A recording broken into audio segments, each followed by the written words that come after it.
Think 4 for Jesus vous apporte la méditation du jour. La parole de Dieu nous est adressée ce matin.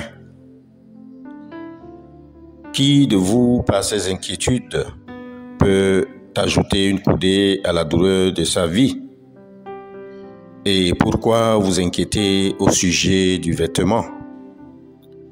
Considérez comme croissent les lys des champs.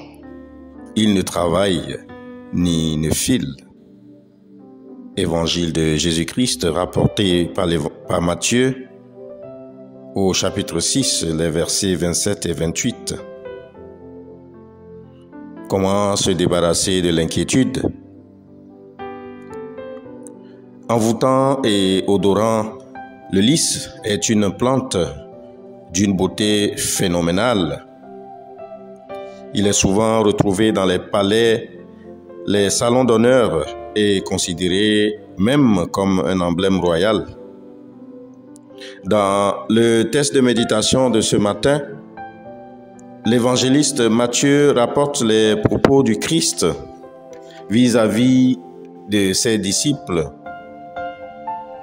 Mais ces mêmes observations nous sont adressées aussi ce matin.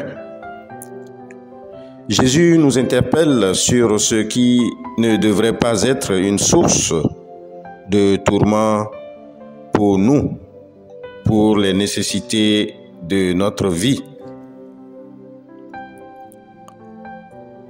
Le nourrir, le vertir et le loger, des besoins fondamentaux de l'homme, loin d'être un appel à l'inaction, l'oisiveté ou la paresse.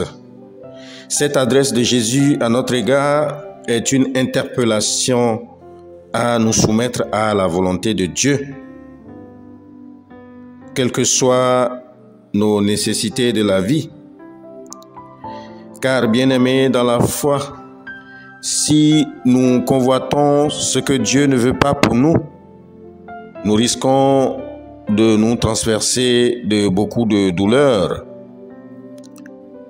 Ma sœur, mon frère en Christ, en regardant autour de toi, tu trouveras certainement une multitude de raisons de t'inquiéter de ta vie. Mais ton inquiétude permet-elle d'en résoudre une seule de tes difficultés? Dans le livre des Psaumes au chapitre 55, le verset 23, il est écrit « Remets ton sort à l'Éternel et il te soutiendra. Il ne laissera jamais chanceler le juste. » La parole de Dieu nous interpelle donc à la quiétude, celle qui nous appelle à nous décharger complètement sur Dieu. L'inquiétude est inutile et n'aide à rien.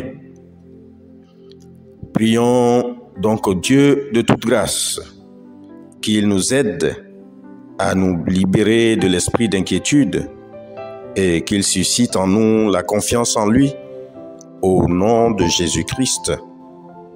Amen.